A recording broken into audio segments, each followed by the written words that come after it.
Faut-il investir dans ADF Group? C'est la question que m'a posée un abonné du canal Telegram. Vous pouvez rejoindre ce canal via le lien qui se trouve dans le commentaire épinglé de cette vidéo. Pensez à vous abonner à la chaîne si ce n'est pas déjà fait. On commence tout de suite avec cette entreprise. Donc, c'est une entreprise canadienne qui est spécialisée dans la construction de structures en acier complexe, donc les ponts, etc. Voilà, vous avez un exemple un peu de leur activité ici. On est sur une micro-cap, donc attention, hein, sur les micro-caps, on est très dépendant des décisions du management, donc il faut bien étudier le track record de ce management. Est-ce qu'ils ont des intérêts qui sont alignés avec les minoritaires?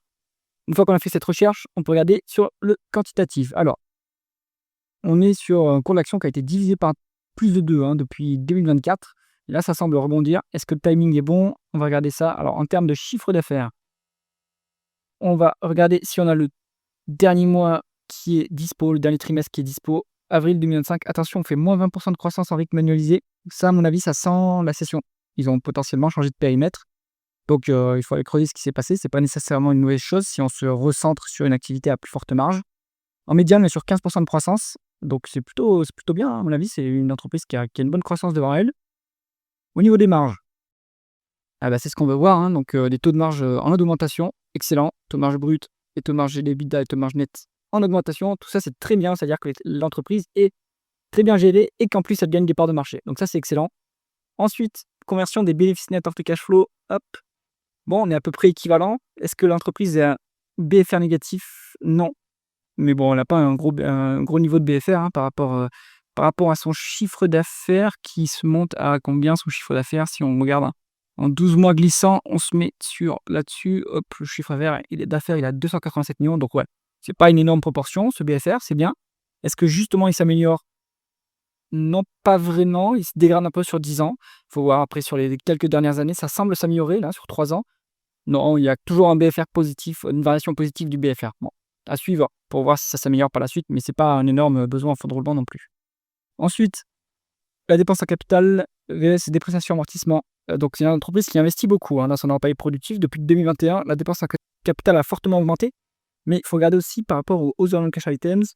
Voilà, donc là, potentiellement, il y a aussi des dépréciations amortissements, donc il faut la somme des deux ici est inférieure au CAPEX. Donc, bon, il faut regarder ce qui se passe en détail dans le tableau de flux de trésorerie. De ce que je vois ici, les bénéfices nets sont assez proches des free cash flow, donc on peut utiliser l'un ou l'autre pour valoriser l'entreprise. On va voir s'il y a de la dette, parce que moi, s'il y a de la dette, je préfère utiliser même la valeur d'entreprise sur EBITDA. Bon, alors, la rentabilité maintenant. Normalement, les capitaux investis, en médiane à 3,3%, très faible, mais depuis 2020, il se passe quelque chose sur cette entreprise. J'ai l'impression qu'elle a dû gagner des parts de marché parce que sa rentabilité est énorme maintenant. Elle a 25% de rendement des capitaux investis, donc excellent. Ça nous permet comme c'est supérieur à sa croissance organique, ça nous permet de dégager du cash, donc, et ensuite potentiellement rémunérer ses actionnaires, faire baisser la dette. Donc on voit que la dette est en chute libre. On est cash net sur ce dossier. Donc ça, c'est très bien. Ça va nous permettre de commencer à générer des placements d'intérêt. Donc là, un petit peu depuis 2024, mais ça va monter par la suite, si on est de plus en plus cash net. Et ça, c'est lié à la rentabilité qui est très forte sur cette entreprise. Donc ça, c'est excellent. Ensuite, on va aller regarder la rémunération de l'actionnaire. Tac. On est sur un rendement d'actionnaire de 26%. C'est colossal.